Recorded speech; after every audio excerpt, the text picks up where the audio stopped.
Assalamualaikum warahmatullahi wabarakatuh. Alhamdulillah, wassalatu wassalamu ala sayyidina Rasulillah wa ala alihi wa sahbihi wa mawalah. Nabi besar Muhammad sallallahu alaihi wasallam adalah panutan bagi ummah. Yang mana Allah Subhanahu wa taala menyatakan di dalam Al-Qur'an, laqad kana lakum fi Rasulillahi uswatun hasanah liman kana yarjullaha wal yawmal akhir wa dzakarallaha katsira. Allah nyatakan sungguh terdapat pada sosok Nabi Muhammad adalah tauladan yang baik. Tauladan yang terbaik adalah Rasulullah. Dan kita tahu sifat Rasulullah yang begitu baiknya, begitu bagusnya. Bahkan di antara sifat-sifat yang mulia yang dimiliki Rasulullah adalah sifat dermawan. Perhatian, membantu fuqara masakin, memberikan makanan kepada orang-orang yang lapar, berbuat baik kepada sesamanya.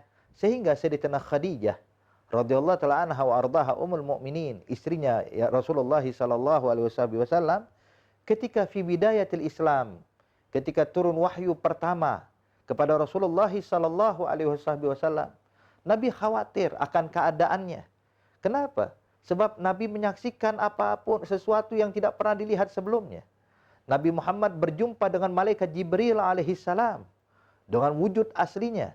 Sebab disebutkan oleh para ulama bahwasanya Nabi Muhammad sallallahu alaihi wasallam melihat malaikat Jibril alaihi salam dalam bentuk aslinya yang diciptakan Allah sebagai malaikat itu dua kali ya ahbab.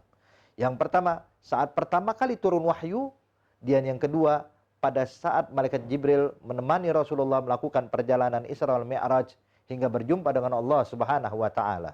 Namun di waktu lainnya Nabi Muhammad berjumpa dengan malaikat Jibril alaihi salam dalam keadaan malaikat Jibril merubah wujudnya layaknya seorang manusia atau salah satu sahabat Rasulullah. Maka saat Nabi berjumpa dengan malaikat Jibril pertama kali dan melihat wujud aslinya malaikat Jibril alaihi salam, timbul kekhawatiran daripada Rasulullah. Apakah ini bertanda baik atau bertanda buruk kepada Rasulullah sallallahu alaihi wasallam?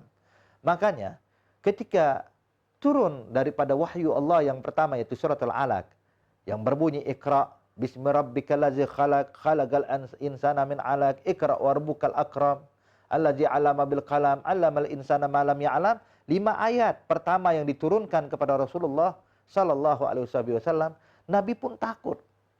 Pulang ke rumahnya, menggigil badan Rasulullah sambil berkata kepada istrinya Sayyidatina Khadijah, "Zammiluni, zammiluni, tolong selimuti aku, selimuti aku."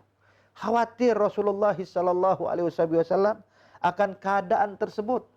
Maka saat itu ya ahbab, bahwasanya Siti Khadijah radhiyallahu taala anha wa ardaha mengingatkan kepada Rasulullah sallallahu alaihi wasallam dengan ucapan beliau, "Wallahi la yukhzikallahu abada." Demi Allah hai suamiku, Allah tidak akan berbuat buruk kepadamu. Innaka latasilur rahim wa tugrid dhaif wa tahmilul kal wa taksibul ma'dum wa tu'ina ala nawaibil haq. Dinyatakan, ya Rasulullah, tidak mungkin akan bertanda buruk kepadamu. Engkau menyambung tali silaturahmi, engkau membantu orang yang membutuhkan bantuan, peduli kepada sesamamu, perhatian, memberikan makan kepada orang yang lapar dan lain-lainnya. Ini ucapan Siti Khadijah menunjukkan sifat aslinya Nabi Muhammad sebelum diangkat menjadi Rasul. Dan subhanallah, sifat dermawan Nabi Muhammad itu berlaku bahkan setelah diangkat menjadi Rasul, lebih dermawan dari yang sebelumnya, lebih peduli daripada yang sebelumnya. Apalagi Allah nyatakan dalam Al-Qur'an, "Wa ma arsalnaka illa rahmatan lil alamin." Tidaklah kami utus engkau hai Nabi Muhammad melainkan hanya pembawa kasih sayang kepada alam semesta.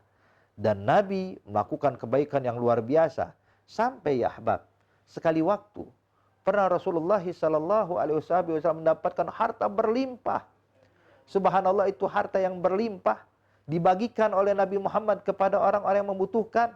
Tidak butuh waktu 1 bulan, bahkan tidak butuh waktu 1 minggu, bahkan tidak butuh waktu 1 hari, melainkan semua harta yang berlimpah telah habis dibagikan oleh Rasulullah kepada orang yang membutuhkan.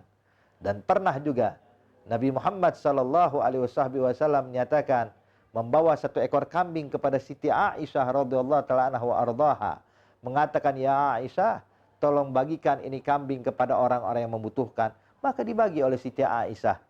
Bahkan pernah sekali waktu Nabi Muhammad sallallahu alaihi wasallam mendapat harta langsung dibagikan dan tidak ditinggalkan sepeser pun untuk dirinya.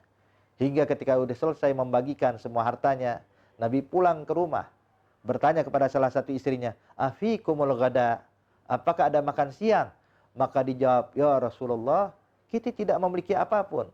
Maka istrinya bertanya, "Ya Rasulullah, bukankah tadi engkau mendapatkan harta?" Kata Nabi Muhammad, "Betul, dan saya sudah bagikan semuanya."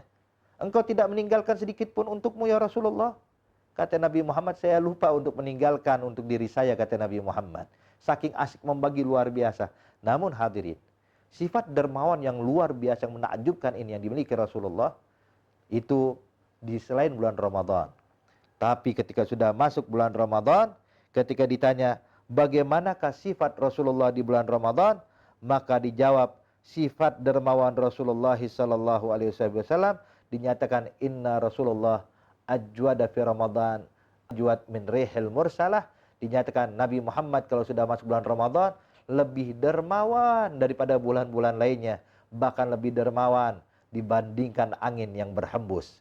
Kita tahu angin yang berhembus tidak pilih kasih siapapun yang ada di hadapannya, mau orang kaya, mau orang miskin, mau orang sehat, mau orang sakit, angin menghembuskan dirinya kepada mereka, tidak satu pun yang luput. Begitulah sifat dermawannya Rasulullah sallallahu alaihi wasallam. Maka hadirin dan musyahidin al-kiram, sesungguhnya di bulan Ramadan Rasulullah meningkatkan ibadah dan menunjukkan kedermawanannya. Maka mari sama-sama kita gunakan bulan Ramadan ini kesempatan untuk bisa meneladani Rasulullah, berbuat baik kepada sesama kita, peduli kepada orang-orang sekitar kita. Semoga dijadikan Ramadan tahun ini menjadi Ramadan terbaik untuk kita dan kita digolongkan orang yang mengikuti Rasulullah. Amin ya rabbal alamin. Wa sallallahu ala sayyidina Muhammad an-nabiyil ummi wa alihi wasallam. Walhamdulillahi rabbil alamin. Wassalamualaikum warahmatullahi wabarakatuh.